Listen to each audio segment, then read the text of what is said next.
Movie start होती है और हमें दो लोगों को दिखाया जाता है। वो वहाँ पर एलिगेटर्स यानी कि मगरमच्छ पकड़ने गए होते हैं। उनमें से बेटा किनारे पर टॉयलेट करने जाता है और जब वो वापिस आता है तो उसके पिता को किसी ने बड़ी बेरहमी से मार दिया था और तभी पीछे से किसी ने सिर्फ अपने हाथों से ही उसके 2 टुकड़े कर देता है। इसके बाद हमें बेन नाम के लड़के को दिखाया जाता है जो एक फेस्टिवल में गया होता है। वहाँ पर उसने किसी से हॉन्टेड सौंप टूर के बारे में सुना था। वो अपने दोस्तों के साथ वहाँ जाने का प्लान बनाता है और उस जगह पहुँच जाता है जहाँ वो टूर कराया जाता था, जहाँ पर वो एक लड़के एंड्रियो से मिलते हैं जो वो टूर करवाता था। वहाँ पर 2 मॉडल होती हैं जो अपने डायरेक्टर के साथ इस टूर पर जा रही होती हैं। अब इसके बाद वो सभी टूर बस पर बैठ जाते हैं। वहाँ पर और भी लोग थे जो उस टूर पर जा रहे होते हैं। वो लोग बस से एक जगह पहुँचते हैं और वहाँ से सब लोग एक बोट पर बैठ कर जाते हैं। एंड्रियो बोट को स्टार्ट करके वहाँ से ले जाने लगता है तो कुछ दूर पर एक आदमी उन लोगों को वहाँ जाने से मना कर रहा होता है, लेकिन वो लोग उसे इग्नोर मारते हैं और मजे से आगे बढ़ते हैं। यहाँ पर वो एक दूसरे को डरावनी कहानियां सुनाते हैं। एंड्रियो जो उन्हें गाइड कर रहा होता है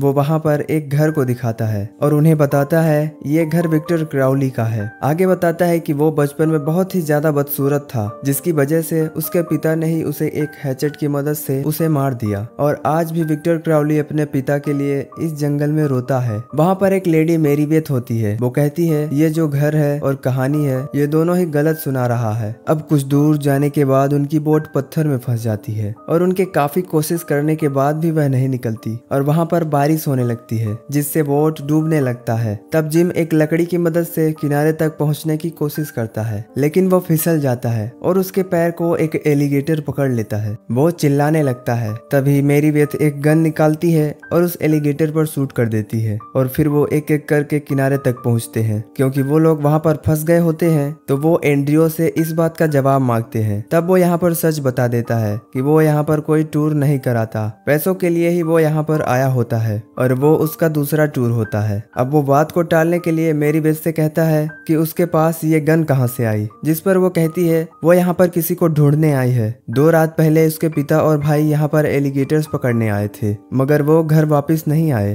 और अब वो कहती है कि जितनी जल्दी हो सके हमें यहाँ से निकलना चाहिए, नहीं तो हम सभी यहाँ पर मारे जाएंगे। लेकिन कोई भी उसकी बात को सीरियसली नहीं लेता, जैसा कि हर हॉरर मूवी में होता है, और सभी वहीं रुकने का डिसाइड करते हैं। तब मेरी बेथ उन्हें कहती है यह विक्टर क्राउली का जंगल है और वो सभी को उसकी असली कहानी बताती है। विक्टर क्राउली बचपन से ही काफी बदसूरत था और इसीलिए उसके पिता उसे सबसे छुपा के रखते थे। वो अपनी बीवी से बहुत प्यार करते थे, लेकिन वो जिंदा नहीं थी और विक्टर क्राउली उनका इकलौता बच्चा था, इसीलिए वो उसके बदसूरत होने के बाद भी काफी प्यार करते थे। एक दिन हैलोवीन की रात को विक्टर के पिता घर नहीं होते, तब कुछ बच्चे उनके घर जाकर उसको काफी बुली कर रहे होते हैं और उसके घर पर पटाखे जलाकर फेंक रहे थे, लेकिन चिंगारी की वजह से घर के दरवाजे पर आग लग जाती है और तभी उसके पिता आ जाते हैं और उन्हें देखकर वो सारे बच्चे वहां से भाग जाते हैं। उसके पिता एक हैचेट लेकर दरवाजा तोड़ने लगते हैं, मगर दूसरी तरफ विक्टर दरवाजे के पास होता है, जिससे वो हैचेट जाकर सीधा विक्टर के सर पे लगता है और मौके पर ही वो मर जाता है। और अब उसको खो देने की वजह से उसके पिता बस अपने घर में ही रहते थे और एक दिन वो भी मर गए और उसी दिन से विक्टर क्राउली जंगल में अपने पिता को ढूंढता है और इस बीच जो भी उसके रास्ते में आता है वो उसे जान से मार देता है। ये पूरी बातें सुनने के बाद भी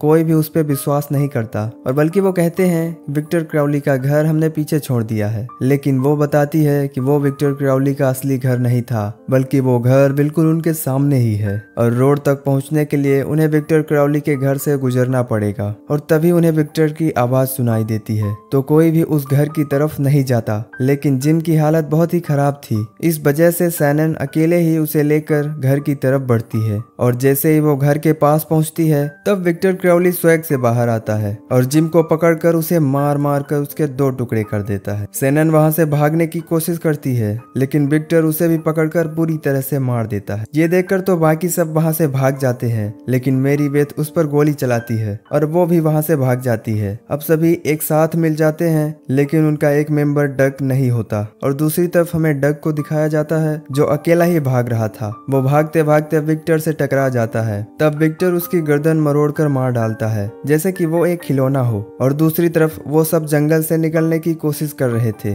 लेकिन फिर से वो घूमकर उसी घर के सामने आ जाते हैं। अब मेरी बेथ कुछ हथियार ढूंढने उस घर में जाती है, जिसके साथ बेन भी जाता है और वहीं पर पर मेरीबेथ को उसके पिता और भाई की डेड बॉडी मिलती है, जिन्हें देखकर उसका बुरा हाल हो जाता है। दूसरी तरफ उन लोगों को झाड़ियों में से किसी की आवाज आती है, तो मार्कस चेक करता है तो वो किसी जंगली जानवर की डेड बॉडी मिलती है और तब वो निश्चिंत हो जाते हैं। और तभी पीछे से विक्टर आकर मॉडल जेना पर हमला कर देता है। वो बेल्ट शेल्डर मशीन उसके मुंह पर चला देता है और उसे देखकर मेरीबेथ को बहुत गुस्सा आ जाता है और वो उस पर अटैक करके उसे नीचे गिरा देती है। तब बेन मेरीबेथ को खींचकर वहां से ले जाता है। वहीं एंड्रियो मौके का फायदा उठाने की सोचता है और उसे मारने के लिए एक पाइप को उठाता है, लेकिन क्राउली बड़ी ही बेरहमी से उसे उसका सर धड़ से अलग कर देता है। वो एना को भी पकड़ लेता है और उसी पाइप में उसे दे मारता है। अब तक सबको पता चल चुका था कि वो यहाँ से जिंदा वापस नहीं जा सकते। तब वो क्राउली को मारने का प्लान बनाते हैं। तब बेन उन्हें बताता है कि क्राउली के घर में उसने फ्यूल कंटेनर देखा और उसकी मदद से वो लोग उसे जलाकर मार सकते हैं। और फिर वो लोग उसके घर की तरफ बढ़ते हैं। बाहर मार्कस और मेरीबेथ मिलकर विक्टर क्राउली का ध्यान बटाने की कोशिश करते हैं और बेन अंदर फ्यूल कैन ढूंढता है और बाहर मॉडल मिस्टी पहरा दे रही होती है। तब बेन को फ्यूल मिल जाता है, लेकिन तभी मिस्टी की बॉडी पार्ट्स बेन के ऊपर आकर गिरते हैं और वो पीछे देखता है तो विक्टर क्राउली उसके सामने होता है। क्राउली बेन को मारने ही वाला होता है, लेकिन तभी मेरीबेथ विक्टर को पीछे से पकड़ लेती है और इसी दौरान बेन उसके ऊपर फ्यूल छिड़क देता है और वो वहां पर आग लगा देते हैं, जिससे विक्टर क्राउली जलने लगता है। और यहाँ पर किस्मत विक्टर का कुछ ज्यादा ही साथ दे रही थी, क्योंकि वहां पर बारिश हो जाती है और सारी आग बुझ जाती है।